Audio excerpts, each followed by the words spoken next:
Expand design, a roomy cabin, dual tone interiors, 15 smart utility spaces, and a large boot space, all there to expand your life. Welcome to Easy Space. Hatton Nuwara Eliya பிரதான வீதியே இது.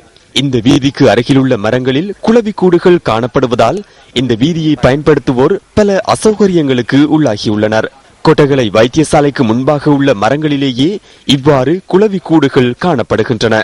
இங்க வேலைக்கு காலையில வேலைக்கு வர நேரம் குளவினால பயமா இருக்கு வர்றதுக்கு பஸ்ஸுக்கு. அதனால நாங்க ரோட் சுத்தி அங்கதான் வந்து பஸ் ஏறணும். அவங்க வர்ற நேரத்துல அந்த குளவி நிறைய பேருக்கு அந்த ஸ்டூடெண்ட்ஸையும் கொத்தி இருக்குது.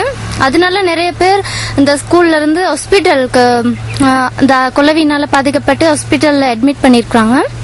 நீண்ட காலமாக தொடரும் இந்த பிரச்சினைக்கு தீர்வை பெற்றுத்தர அதிகாரிகள் நடவடிக்கை எடுக்க வேண்டும் என்பது பிரதேச மக்களின் கோரிக்கையாகும். வவுனியா பேருந்து நிலையத்திற்கு அண்மையில் அமைந்துள்ள நீர்த்தாங்கியே இது.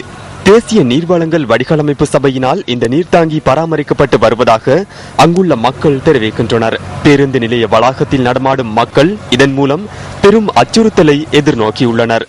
தற்போது வவுனியாவில் கடும் காற்று வீசி வரும் நிலையில் இந்த குளவிக்கூடுகள் விழும் நிலையில் காணப்படுகின்றன. இங்கு குளவிக்கொட்டுக்கு இலக்கான பலர் வைத்தியசாலையில் சிகிச்சை பெற்றுள்ளமை குறிப்பிடத்தக்கது. 3:30 மணி கடை திறந்து லைட்டை போட்ட உடனே இந்த குளவிகள்லாம் கடைக்குள்ள ஆக்கிரமிச்சிருது.